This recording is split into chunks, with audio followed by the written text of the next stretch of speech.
Welcome to the Booze Free Babes podcast for women breaking free from booze and stepping into their full potential. Join our sober sisterhood as we share stories, insights, and tips to help you thrive in your booze-free journey. Let's get bold, authentic, and booze-free together, babes.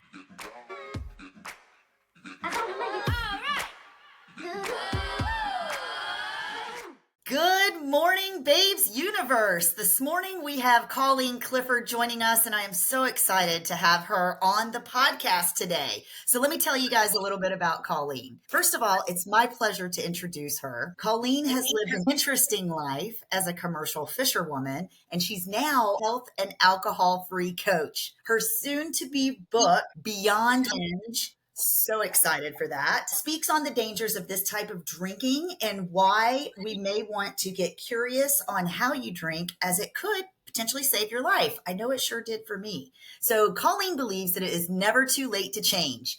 She is a living testimony to this. And at age 62, she's redesigning her life with lots of fun in the works. And that is my love language, fun. Welcome, Colleen, to the show. Hi, Ellen. I'm so excited to be here. I'm so excited to have you on. So tell us a little bit about, I've got so many questions. I know we want to talk about the book. I also want to talk about your coaching, because she has actually practiced with a couple of coaches that I've been following for a long time. So we can touch on that. But first, tell us a little bit about your book. Yeah, so my book, I've always wanted to write a book since I was a little girl, didn't know what it was going to be, but my journey in my own health journey, at one point I had to address my alcohol use because alcohol doesn't equate health. And so I was in denial. I'm a binge drinker. And that type of drinking can be very nefarious. And there's a lot of explanation that goes into this, but it's really easy to talk ourselves out of having a problem, because the thing with binging in the drinking realm is you can drink, and when I say you, I'm meaning me, honestly. I could drink maybe 95% of the time, quote unquote, normally. It's the 5% that I never really knew when I was going to drink too much. And so I've lived this type of drinking for 40 years as a drinker, and I've nearly killed myself 5 or 6, 7 times, definitely put myself in many dangerous situations as a single woman for a lot of those years. I lived a fisherman's life, work hard, play hard. We truly believed in drinking. As soon as you hit the dock, we'd hit the bars. The thing about my book is once I became alcohol free, I just noticed that it's still a huge problem in society. And I just wanted to bring a little more awareness around folks who might be like me, who think after a binge episode or a night of drinking too much, you wake up, go, maybe I have a problem. I don't do this all the time. Call your friends. How was I last night? Oh, you were pretty drunk, but we love you and you don't drink very often, so it's okay. We give you a pass card, right? And so then you think, okay, I'm not going to drink again. And maybe you don't for 2 or 3 weeks. And then maybe you have another episode. But really, the ultimate reason is my late husband died by suicide due to drinking. I think that the drinking binge episode he had, I like to believe this, it helps me feel a little, I don't know if you could ever feel better about it, but I like to think what I know now about binge drinking, had he been able to get through that night without a gun available, he could have maybe survived. He had some mental health issues. And so the thing with drinking too much on an occasion, and if you're depressed, it's really a bad recipe. And so this is really the main motivator for me, is to not let his death go in vain, to bring awareness around drinking and especially mental health. That's my bottom line. The bottom line is it can kill you. Binge drinking can kill. That's my one line motto. And so there's a lot of ways it can kill, and that's what I explain in my book. Wow. It's so interesting, because I guess I would probably consider myself a binge drinker too back in the day. And what's coming through is moderation. I feel like moderation was always that unattainable, like gold ring that we're trying to grab a hold of and find that beautiful balance. And it just never came for me. And it sounds like that's your journey too, right? There was just no way that we could grasp that control. At times, Ellen, I hear what you're saying. At times I could grasp it, But it took a lot of mental energy because once I started drinking, I liked to drink. I loved the buzz. I never drank because, well, yeah, beer tastes good sometimes after a horseback ride on a hot day. You just chug one down, right? Then it's the buzz, and you're like, whoa, that felt good. I want another one. And so after the second, I'd have to really tell myself it's time to stop. Or if I had nothing going on the next day, because as a fisherwoman, I had a lot of free time when I was home, when alcohol was available, I could say to myself, oh, I have nothing to do tomorrow or the next day. I'm going to tie one on today. And so I would actually make that choice. Easy habit to get into, right? Totally. Yeah. So what was happening was I lived that lifestyle for a long time, knowing, okay, I'm going to choose to party tonight or I'm not going to party. But what was happening at the very end of it is the very last day I drank heavily, I didn't plan it. And so it was starting to creep up as like an uncontrolled thing. And that's one of the main dangers of drinking heavily on an occasion. If you're not planning it, I got in my car and drove home drunk. When we're drinking, our judgment goes out the window. Our rationality goes out the window. And most people will say, how could you have drove home drunk? And the thing is, you don't realize how drunk you are when we're drunk. Anyone sober around me could have said that was insane. But at the time, I was, oh, I'm fine. Obviously, I wasn't. And I made it home safely. And the next morning was my change. It was a terrible night. That night could have completely gone in a different direction. So I'm so grateful that we're here today and that we get to have this conversation with you. Thank you. Okay, so I'm going to pivot a little bit here. I know that when we had chatted before the podcast that you were telling me a little bit about your journey into coaching. And so that really piqued my interest because you've actually worked with a couple of coaches that I'm like a fangirl to. So do you want to share a little bit of that journey with us and what that looks like now for you? Oh, absolutely. In 2010, I got at the Institute of Integrative Nutrition, a health coaching certification. And I'm a chef on the boat. I went to culinary school back in when I was 30. And back in those days, there was no internet and what have you. And even in 2010, launching a health coaching business, no one knew what it was at the time. And at that time in your business, you know that in 2008, the real estate market crashed. We had 3 homes. I was one of those people and a lot of mortgages. And so I wasn't ready to jump into the health coaching business. So I've always had a love of it. And as a healthy cook, I realized the importance of we are what we eat and working with people on how to change how they're eating, because that's the number one thing we have control over. If we adjust and just make little changes, it's not that hard. So fast forward now to 2025, I'm financially in a whole different scenario, about ready to retire from fishing. I still fish a little bit, like 4 months out of the year, because I'm not quite ready to retire. And so I have the luxury of launching a health coach business. Once I quit drinking, I went through this Naked Mind program, and my motive has always been to be helpful and supportive, especially to women. I was euphoric about the alcohol-free portion of being healthy, right? Because we need to eliminate or diminish alcohol to have a healthy lifestyle. And yeah, so I got my certification with that Annie Grace in 2022. And then I also joined Carolina Rachgavowski. I never know if I'm saying her name right, so I apologize, Carolina, if I slaughtered that. But her Becoming Euphoric plan, she's just a powerhouse. I just love being in the same space as her. She's just so exuberant. And yeah, I truly believe we are who we surround ourselves with. That's why I'm so excited to be here with you. I love your energy. And so now I'm, as a small business owner, working on marketing. I love the networking. It's so fun. Anyone in the coaching industry or podcasting, we all want to help, right?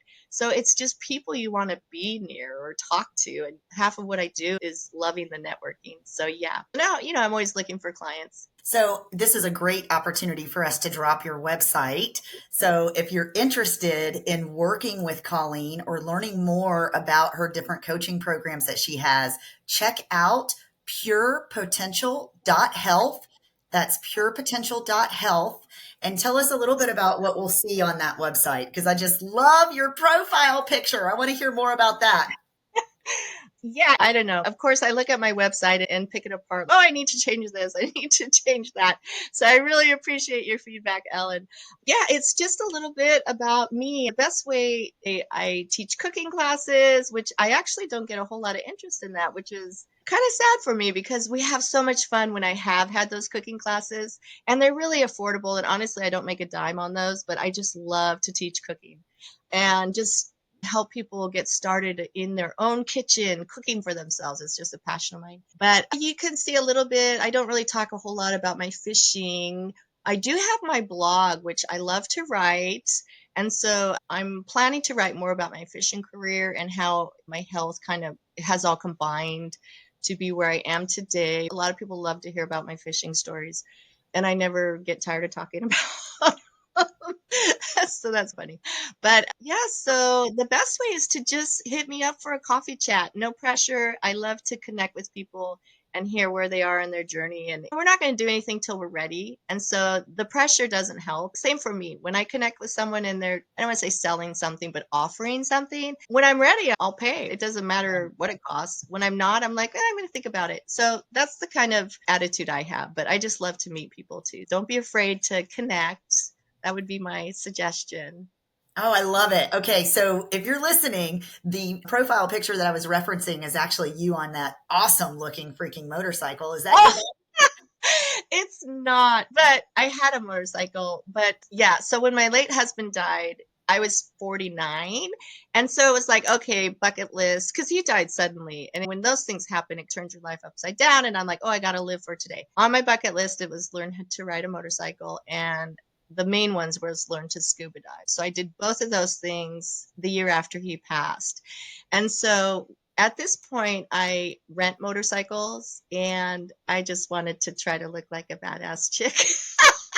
But riding the Harley, I got my coworker who works on the dock said, please take a picture of me. It's so exhilarating but dangerous. And so my partner now, he's like, please don't get on a bike. So we have this push and pull because I'm independent. I'm like, I'm not going to let anyone tell me what to do. But I do see where he's coming from, and I am getting older, and traffic in my area is crazy. So he could have a point, but I still have resistance. I want to rent another bike in June when I get home. I wanted to actually do a cross country trip on bikes after my first divorce. I had the same goal to go get my motorcycle license and to also get Patty certified. Isn't that wild that we're just like, okay, what are the things that we never got to do that we want to do? And damn it, I'm going to do it, right? So Exactly. it's just so funny. We talk, it's like we've got a lot of similarities. You're a motorcycle rider. That's so cool. I love And it. I haven't ridden in a long time either, also for safety reasons. A good friend of mine, unfortunately, was in a fatal accident, and I haven't gotten back on a bike since then. But I'm grateful that I do have the license. So that way, if I'm ever in a situation where I do get to ride again, I'm ready to rock and roll. Yeah, I have not sold my helmet. I have this really cool helmet with a mural on it, and I almost sold it last year, but I'm like, nope, nope, nope. I might just still rent a bike this year. So I haven't been able to let it go. Oh, that's so cool. Definitely hold on to it. Thank you for asking. I love that. I was All thinking of right. changing that picture, so maybe I'll keep it, huh? You should totally keep it. It's a great Okay. picture. All And it's right. just, and the thing is too, let's not take life so seriously, right? It gives us a window into your life. I am so sure that you have amazing stories to share about these fishermen and how you fed them for all these years. But also too, it just gives us a snapshot into who you are. And I saw that picture and I was like, she's a badass chick. I'm definitely having her on this podcast. Okay. I know that went way off topic, but I want to circle back to your book and I want to hear a little bit more about when is that going to be released? Yeah, that's the challenge. But I'm working with a coach because that's super helpful. And I want my book to be good. I don't want readers to start reading it and just lose interest. So that's my whole thing. I'm hoping to have it done. I'm working with a media gal, another gal named Jill Lublin, who's going to help me market it prior to the release, which is going to be in the fall. I don't know exactly when. And it's probably going to be self-published. There's pros and cons of trying to find an agent to publish your book and self-publishing. And I've talked to people who have published their books through like HarperCollins or just a major publisher. And a lot of them have said there's pros and cons with each. And I used to think, oh, I really want my book published by a major publisher. There's a lot of things that need to be in place before they'll even look at your book. And so it's not defeat to self publish. A lot of people prefer to self publish because you have more control of your book and how you want to distribute it. So I'm looking at it like, oh, okay, I'm not a loser if I don't get a publisher. I'm going to go for it and get a good marketing gal and do it on my own. You do it on your own. I Did published you? a book in March of 2020. It was for my mortgage business. It wasn't related to sobriety at all because I hadn't even started that journey yet. But self-publishing is definitely an empowering thing. And when we're talking about creating the tables in which we can sit, if I wasn't invited to the publisher's table to sit and eat with them, then let me build my own table. And that's basically what you're doing. And I think it's so empowering and it's such a righteous move, man. Just right on. Like, I want to support you. I want to support your book. I want to support that mission. And I think once you get that up and going, your marketing person, please let's reconnect too, because I want to push that out to the Booze Free Babes universe and we can all get behind you and support you too. There's a huge, beautiful community of women that want to empower each other and that want to learn more about healing and walking a sober journey together, or at least just eliminating alcohol from their life a little bit. And so there's a need for it. There is a niche and it will be well received. I'm so excited to see it come to fruition. Oh, thank you. Yeah. So do you have any questions about it or any more questions? I'm just excited for the release and I'm sure I'll have a ton of questions. So after it gets published, I would like to invite you to come back, give me a chance to read it, and then let's do a deeper dive on it, if that's cool. Oh, that's totally cool. I appreciate that. That'll be great. Awesome. Now, I'd like to dive into your coaching container a little bit. If you want to share with us what that might look like. I know we can go check you out on the website, but just kind of walk us through what a coaching session or container might look like with Colleen. Absolutely. First, it's connecting, the first connection to see if we're compatible, a good fit. I also need to feel like it's a good connection for me too. And that I can provide the accountability necessary for who I'm speaking to with what they need. Maybe someone might reach out to me that really has ADHD, and that's like the main thing going on for them. And I've never dealt with that. So I would honestly say this isn't my wheelhouse. I always ask permission. I can suggest a couple coaches I know who that is their forte, or who actually do have ADHD, or they can just go on their own and figure it out for themselves. The main thing is, it's like everything I do in life, even the people I feed, what do they need? It's not for me, it's for them. I'm a very selfless person and generous. And so that's the first thing. And then should they decide they want to work with me, it doesn't have to be a huge commitment. And I was the same when I first started asking for help, because I'm a do-it-myself person, very stubborn with asking for help. So once I started to learn how to do that, I thought, oh, I had to make this huge commitment. It can be a one call. I have a client that we just met once, and that's all she needed. And I'm here for her should she want to come back. And so it's just once I meet the person, we just discuss what's going on. What do they think they want? We can try it. If it's not working, I'm super flexible. All my sessions are client led. I try to ask high mileage questions because we all have it in ourselves. We all have the answers. We just maybe might not know it.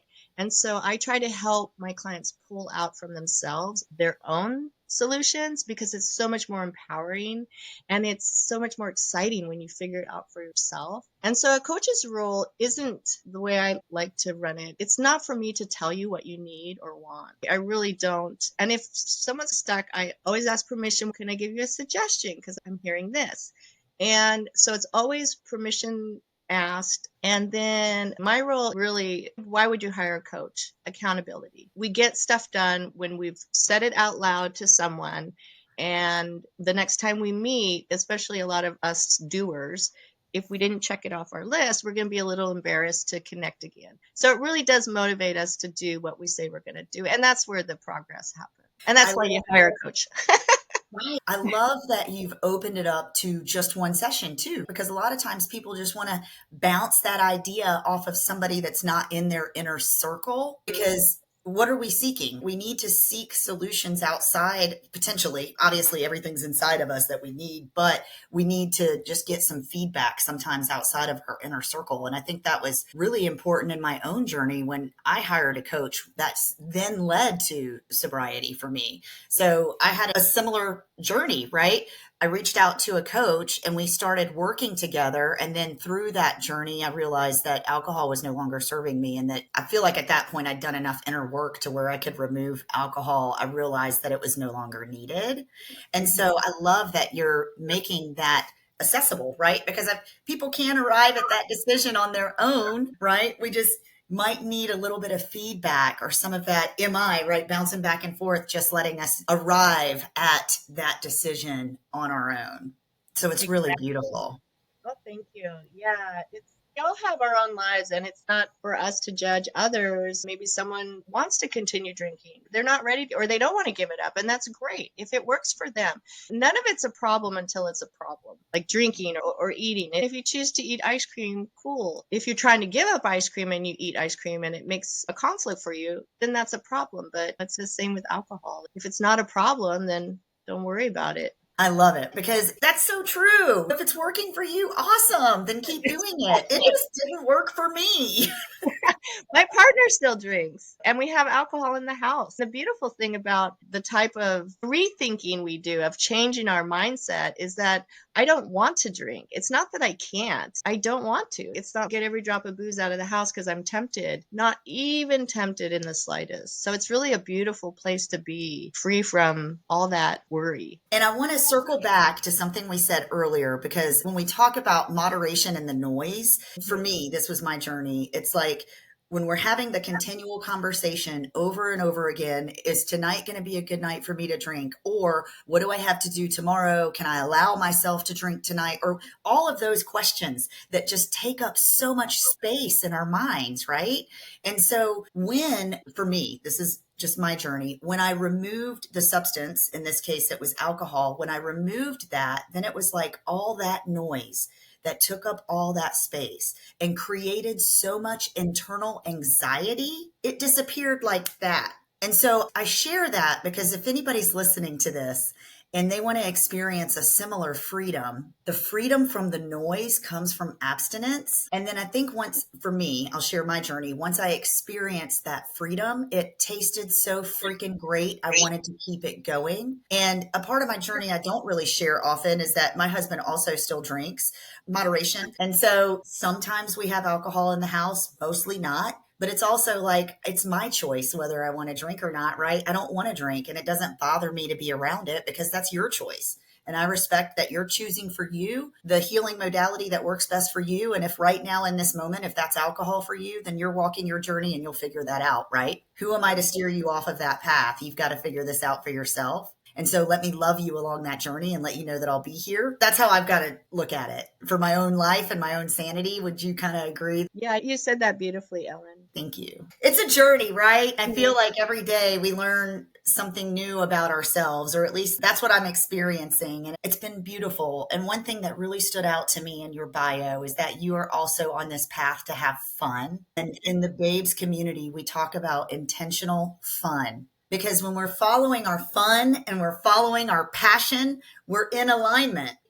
And that's Yeah. the flow state that I want to be in. That's where I want to be. I want to be in fun. I want to embody fun. I want to embody that passion and I want it to be alive inside of me. And so when I say that we're all about having fun, it's just a small collapsible way to input all of that intentionality. It's a 3-letter word. It's easy to say, but it's very intentional. Absolutely. Yes. Yes. And it exudes a light and energy around you that's contagious for others. And if that contagion of living alcohol free, if that was contagious, wow, that'd be so cool. I think it is a little bit. I know that just in my own small inner circle, I feel like just me choosing to not drink alcohol has definitely been a visual component for my friends. And I've had some friends reach out that have said, you know what? I'm learning to explore life without alcohol as much for whatever reason, health, whatever. And it's really a beautiful thing to see that now a lot of the folks around me are also choosing a healthier lifestyle. So it's pretty cool. That is very cool. One thing you mentioned too about your cooking Okay. classes, I can totally see you doing like early nutritional cooking classes, right? What some awesome nutrition-packed foods, great for our early sober journeys, that are very hydrating and packed full of nutrition. I can so see that for you. Yeah, I thought it would be more popular. It's really not. The only folks I've taught are through my inner circle, which has been fun. We always have a great time. But yeah, definitely, I like to teach affordable meals. The cost of food's really gotten high, how to be efficient. When I'm home, I don't like to cook because I cook all day on the boat. And I'm about, let's get her done in one day so we have food for 3 or 4. And when I'm hungry, I like to eat. So I don't like to cook and wait for it. Yeah, so I love to teach those classes. It's a lot of fun. That sounds like a lot of fun. And maybe we can partner together on a cooking workshop or something for the Oh, Booze that Free would Babes. be great. We should do that. All right, so you guys stay tuned. You heard it here. Colleen's going to teach us how to cook nutritiously. Super. All right. Is there anything else that you would like to add about your coaching container, your book, or what else you've got coming down the pipe? I think we covered it all until my book is done. Yeah, I'm just living life, having fun, and I really believe the universe brings me things and people and experiences when it's time to connect. And so I'm just throwing it out there, and I appreciate meeting you, Ellen. You're just a joy, and it's been a lot of fun. Thank you. And there's that word again, a lot of fun. I love it. Thank you so much for being on today. And we definitely want to have you on again. And we want to hear about the book and how that's progressing. So please stay connected with us. I've got a couple of people I'm going to connect you with after the podcast because it's just so electrifying. And I just want to make sure that we keep this energy going and get this hype building for your book because it's really freaking exciting and because the world needs it. That's my motivation. Yeah, I hope so. The world is ready for you, Colleen, and I hope that this podcast is a call for anyone that is looking or interested in having a deeper dive of a conversation. Please reach out to Colleen. It's purepotential.health. Book a discovery call with her. I truly believe that people that we're supposed to align with will find us too. And I hope that this is just a beacon call for whoever is meant to connect with you next, Colleen, and that they find you through this channel. That would be really cool. Thanks, Ellen. I appreciate you. All right, babes, that wraps us up for today. Thank you so much, Colleen, for being on the show, and hope everybody has a fantastic weekend. Thanks so much for tuning in. Bye. All right, babes, that's a wrap on this week's episode of the Booze Free Babes podcast. To learn more about the Booze Free Babes, check us out online at boozefreebabes.co. You can also find us on Instagram at Booze Free Babes Podcast. If you're interested in joining our private Facebook group, we invite you to do so. Thanks again for listening, and until next time.